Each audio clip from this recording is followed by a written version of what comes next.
सुखदेव गोस्वामी ने जब महाराज परीक्षित को कृष्ण कथा को बड़े संक्षेप में सुनाया तो महाराज परीक्षित ने कहा कि नहीं, मुझे विस्तार से सुनना है। कथितो वंश विस्तार भवता सोम सूर्यो राज्ञाम चो भय वंश्यानाम चरितम परमाद्भुतम। आपने सूर्य वंश और चंद्र वंश के राजाओं का तो बड़े लंबे चौड़े आपने गाथा सुनाया, लेकिन जब हमारे कृष्ण कन्हैया का बारी आया, उनकी कथा की बारी आया तो बड़े ही संक्षेप में आपने सुना दिए।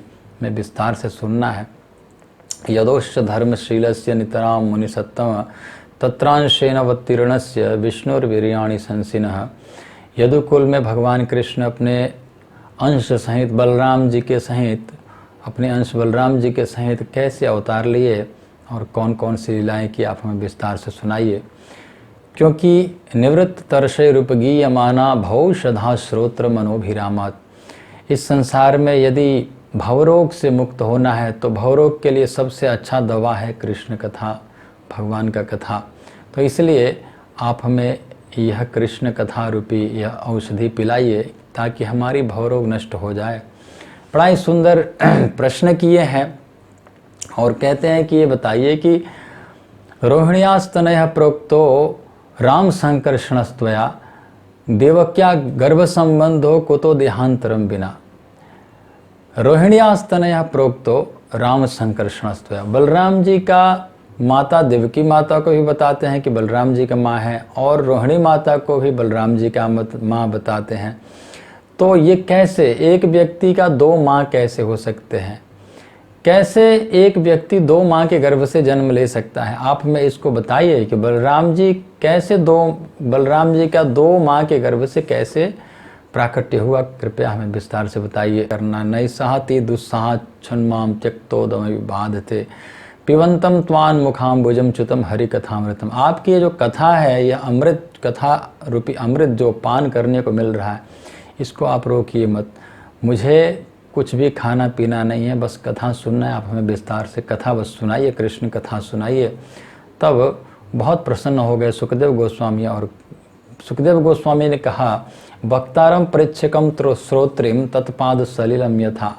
तुमने यह प्रश्न करके कृष्ण कथा को विस्तार से सुनने की इच्छा करके मेरा भी कल्याण कर दिया। क्योंकि वक्तारम सबसे पहली कल्याण तो वक्ता का होता है, वक्तारम पृच्छकम दूसरी कल्याण होता है जो प्रश्न करने वाला है होता है, और श्रोत्रिम तीसरा जो श्रवण करने वाले होते हैं जितने लोग।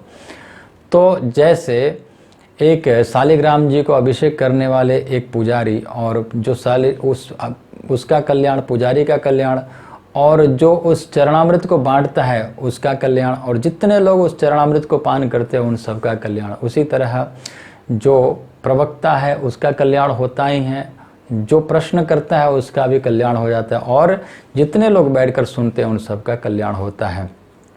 तो बहुत अच्छा प्रश्न किए हो, बहुत अच्छा लगा।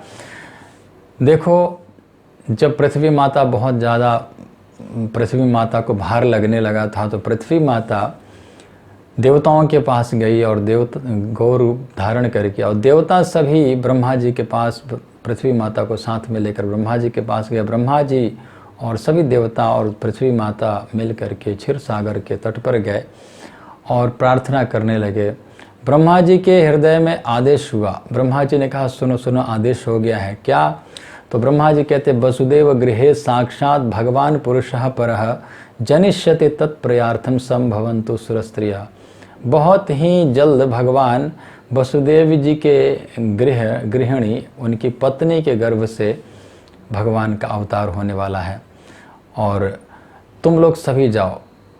मथुरा भगवान यत्र सानिध्यम नित्यदाहरि, हमेशा भगवान मथुरा में वास करते हैं, वहाँ पर जाकर तुम लोग सभी अवतार लो। क्योंकि वसुदेव गृहे साक्षात भगवान पुरुषः परः जनिष्यते तत्प्रियार्थम संभवन्तु सुरस्त्रियः।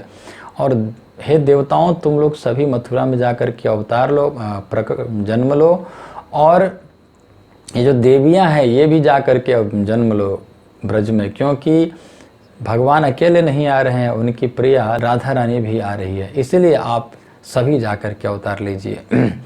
अब सभी देवी देवता अवतार लेने लगे। इधर कंस ने अपने पिताजी को ही बांध करके जेल में डाल दिया, उग्रसेन महाराज को, और हठात कंस सिंहासन पर बैठ गया और राजा बन गया और राज करने लगा। कोई कुछ भी नहीं बोल सकता था क्योंकि कंस बहुत शक्तिशाली था।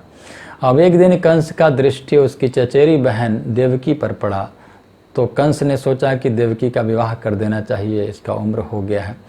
तो कंस ने वसुदेव जी के साथ विवाह करने की सब तय करके और हुआ, और बड़े ही धूमधाम के साथ वसुदेव जी बारात लेकर के आए और विवाह हो रहा था। कंस ने सोचा कि इस समय में सभी प्रजा लोग यहाँ पर आए हुए हैं, तो सभी प्रजा मुझे कहते हैं कि ये जो कंस है बड़ा ही दुष्ट है, बड़ा ही क्रूर प्रकृति वाला है, तो मुझे कुछ ऐसा कुछ करना चाहिए ताकि ये सभी प्रजा मुझे बड़े कोमल हृदय वाले समझने लग जाएं और मुझसे प्रेम करने लग जाए। यह सोच करके कंस ने ज़ोर ज़ोर से रोने लगा और बोला कि मैं अपनी बहन देवकी को मैं खुद रथ चला करके ले जा करके पहुंचाऊंगा, मैं खुद रथ चलाऊंगा। इस तरह से रो रहा था। सभी प्रजा आश्चर्यचकित हो गए कि हमारे महाराज तो क्रूर प्रकृति के नहीं है, बड़े कोमल स्वभाव के हैं, देखो कितना प्रेम कर रहे हैं अपनी बहन से, कैसे रो रहे हैं। देवकी माता भी सोचती है कि मेरा भाई मुझसे कितना प्रेम करता है, कंस बहुत प्रेम करता है मुझसे। ऐसे जब हो रहा था तो देवता लोगों ने सोचा कि जब अगर देवकी माता इतना अपने भाई से इतना प्रेम करेगी तो देवकी नंदन जो कृष्ण है वो भगवान अवतार लेंगे तो इस कंस को मारेंगे कैसे। इसलिए इसकी सही जो रूप है उसको प्रकट करना चाहिए। और ये सभी प्रजा लोग भी इस तरह से मोहित हो रहे हैं तो इसके असली जो रूप है उसको प्रकट करें। इसलिए देवताओं ने आकाशवाणी किया, अस्यास्त्वाम अष्टमो गर्भो हंतायाम भस्य बुध। अरे मूर्ख कंस, तू जिसको इतना प्रेम से लेकर जा रहे हो, तुम जिसको विदाई दे रहे हो, जिस देवकी को, इसी की 8वां पुत्र तुम्हारा काल होगा। जैसे ही आकाशवाणी हुआ तुरंत उसने अपना तलवार निकाल लिया और देवकी माता के बाल पकड़ लिया और जैसे ही काटने जा रहा था वसुदेव जी ने हाथ पकड़ लिया। क्या कर रहे हो कंस, ये तुम्हारी इतने लोगों के सामने इतने बड़े तुम शक्तिशाली योद्धा होकर के इस तरह के काम करने जा रहे हो। और वसुदेव जी ने बहुत सुंदर उपदेश दिया कंस को। और कंस ने वसुदेव जी ने कहा कि भगनी हंतुमारब्ध खड़ग पाणी कचग्रे। तुम अपने बहन को कैसे, अपने बहन को मारने के लिए चला था, तो सकथम भगनी मन्या, तुम अपने बहन को तुम कैसे मार सकते हो। ऐशा तवानुजा बाला कृपणा पुत्रिकोपमा हंतुम नारहसी कल्याणी इमाम त्वाम दीन वत्सल। ये तुम्हारी बहन है, विवाह का बेला है, ये तुमसे छोटी है, डरी हुई है, कांप रही है, तुम इसको इस तरह से तुम मारोगे इतने लोगों के सामने, तुम्हारी कितना बेइज्जती होगी। कंस को इस तरह से समझा रहे थे पर उसको समझ में नहीं आ रहा था। तो वसुदेव जी ने कहा, मृत्युर्जन्मवताम वीर देहेन सहजायते अद्यवाब्द शतान्ते व मृत्युर्वै प्राणी नाम ध्रुवा।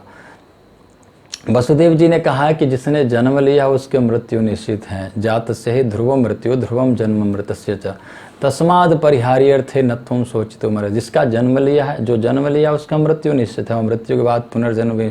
जैसे जन्म होता है, मृत्युर्जन्मवताम वीर देहे न सहजाय, जैसे ही जन्म होता है व्यक्ति का तो मृत्यु का भी जन्म होता है। जैसे 1 घंटा हो गया जन्म लिया तो 1 घंटा मर गया, 1 दिन हो गया तो 1 दिन मर गया, 10 दिन हो गया 10 दिन मर गया, जन्म लिया हुआ 10 साल का हो गया तो 10 साल मर गया। तो ये मृत्यु जो है, जन्म लेते ही मृत्यु भी होती है। इसलिए हे कंस, तुमको मृत्यु से नहीं डरना चाहिए, मृत्यु तो सबको आने ही वाला है।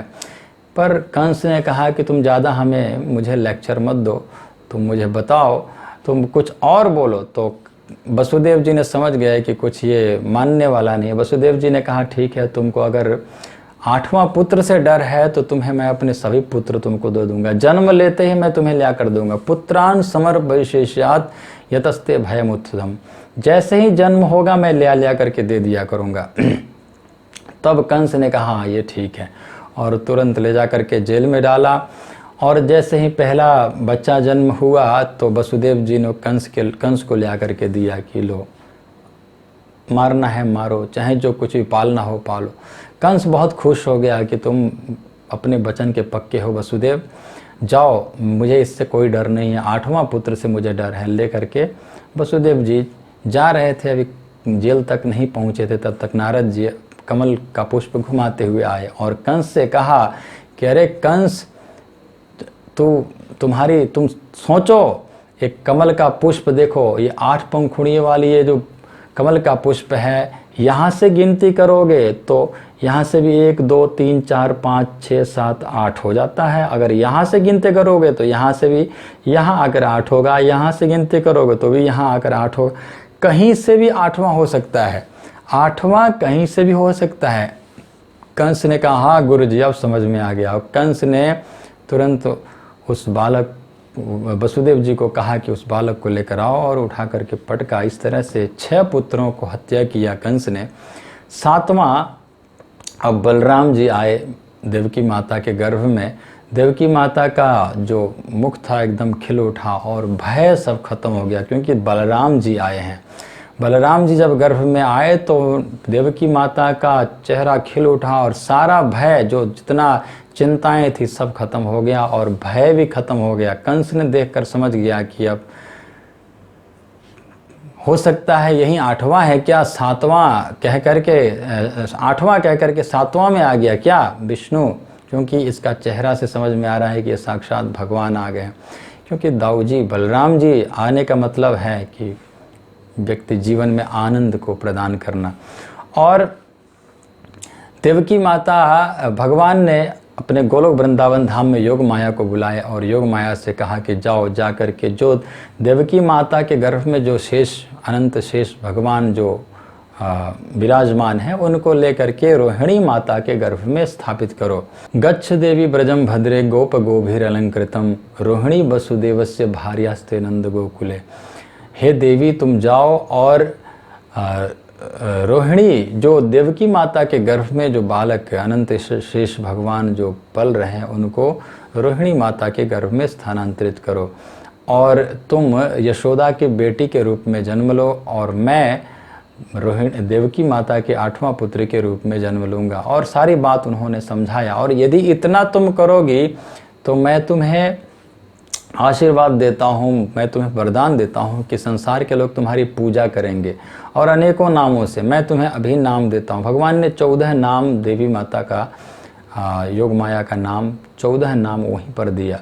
नाम ध्येयानि कुर्वन्ति स्थानानि च नरा भूय दुर्गेति भद्रकाली थी विजया वैष्णवीति च कुमुदा चंडिका कृष्णा माधवी कन्यकेति च माया नारायणी शानी शारदेति अंबिकेति च। इस तरह से उन्होंने 14 नाम दिया और कहा कि जाओ, इतना काम करो तो तुमको लोग बहुत पूजा करेंगे। तुरंत योग माया ने प्रणाम किया और आई और उन्होंने ही रोहिणी माता के, देवकी माता के जो गर्भ में बलराम जी पल रहे थे, उनको लेकर के रोहिणी माता के गर्भ में स्थानांतरित की। और तब उसके बाद में रोहिणी माता के गर्भ में से बलराम जी का प्राकट्य हुआ। तो इसीलिए प्रश्न था, महाराज परीक्षित का प्रश्न था कि एक ही बलराम जी 2 माँ के गर्भ से कैसे प्रकट हुए। तो देवकी माता के गर्भ में पहले आए थे और फिर संकर्षण किया गया, इसीलिए बलराम जी का दूसरा नाम संकर्षण भी है। योग माया ने संकर्षण किया, उनको निकाल करके और रोहिणी माता के गर्भ में स्थापित किया। और इसीलिए दोनों माँ उनके, बलराम जी के माँ देवकी माता भी है और उनकी माँ रोहिणी माता भी है। तो इस तरह से 2 माताओं के पुत्र बलराम जी हुए। हरे कृष्ण।